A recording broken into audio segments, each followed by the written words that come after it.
സ്വന്തം അച്ഛൻ്റെ കൊലപാതകം നേരിൽ കാണുക, നിറഞ്ഞു തുളുമ്പിയ കണ്ണീരിൽ മങ്ങിയ വെളിച്ചത്തിൽ കണ്ട ആ ദൃശ്യം 56 വർഷങ്ങൾക്കിപ്പുറവും വേണുഗോപാൽ മാങ്ങാടിനെ വേട്ടയാടുന്നുണ്ട്.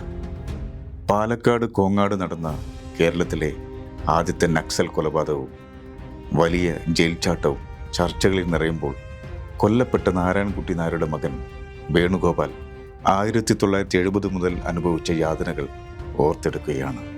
ജൂലൈ 30 രാത്രി 35 മിനിറ്റ് മാത്രം നീണ്ട ആക്രമണത്തിൻ്റെ ഓർമ്മയിൽ ജീവിച്ച നാളുകൾ, ഭീകര സ്വപ്നം കണ്ട് ഉറക്കം നഷ്ടപ്പെട്ട കാലം, താൻ അറിഞ്ഞ അച്ഛനെ ജനങ്ങൾ ക്രൂരനെന്ന് വിശേഷിപ്പിക്കുന്നത് കണ്ട് തിരിച്ചു പറയാൻ കഴിയാതെ ഓടിയൊളിച്ച നാളുകൾ, ജനങ്ങൾക്കെല്ലാം പ്രിയങ്കരനായ തൻ്റെ അച്ഛൻ കൊല്ലപ്പെട്ടതിന് ശേഷം അതിക്രൂരനായ ജന്മിയായതെങ്ങനെ, സന്തോഷകരമായ ആ രാത്രി ചോരയിൽ മുക്കി തൻ്റെ കുടുംബത്തെ നശിപ്പിച്ചതിന് വിപ്ലവം എന്ന് പേരിട്ടത് ആരാണ്?